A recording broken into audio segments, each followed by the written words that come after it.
Hello दोस्तों, आज की कहानी एक अधूरी प्रेम कहानी। शाम के ढलते सूरज की रोशनी पूरे शहर को सुनहरे रंग से नहला रही थी।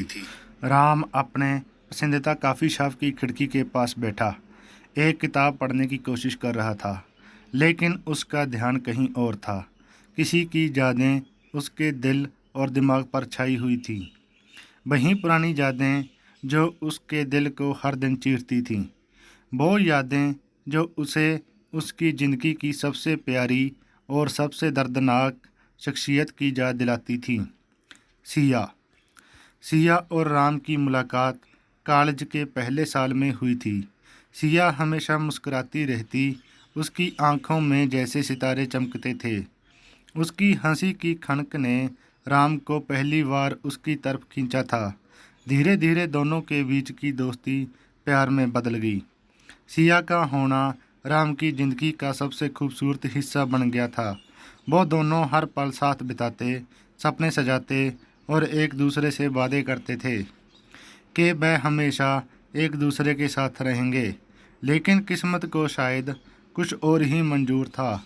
सिया को अचानक विदेश में नौकरी का ऑफ़र मिला, जो उसकी ज़िंदगी का सपना था।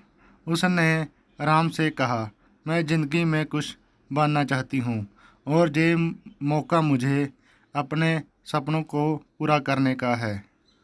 राम जानता था कि सिया के लिए ये कितना महत्वपूर्ण था, इसलिए उसने उसे जाने दिया। शुरुआत में सब कुछ ठीक चला। दोनों ने एक दूसरे से वादा किया था कि वह दूर रहकर भी एक दूसरे से जुड़े रहेंगे। लेकिन धीरे धीरे सिया का जवाब देना कम हो गया।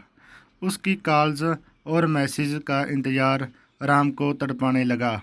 वो महसूस कर रहा था कि सिया उससे दूर हो रही है।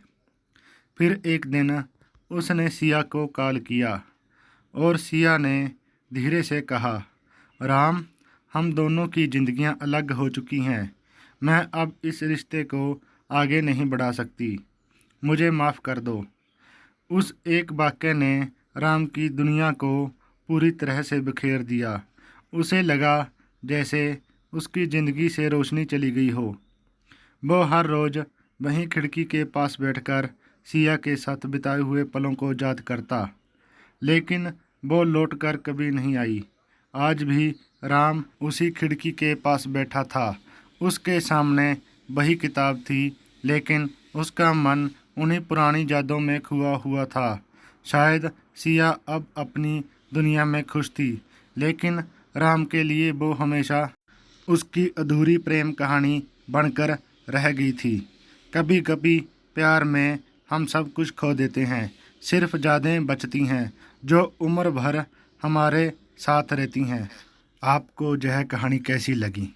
प्लीज़ कमेंट करके ज़रूर बताएं और नई नई कहानियों के लिए चैनल को सब्सक्राइब करें। Thank you for all.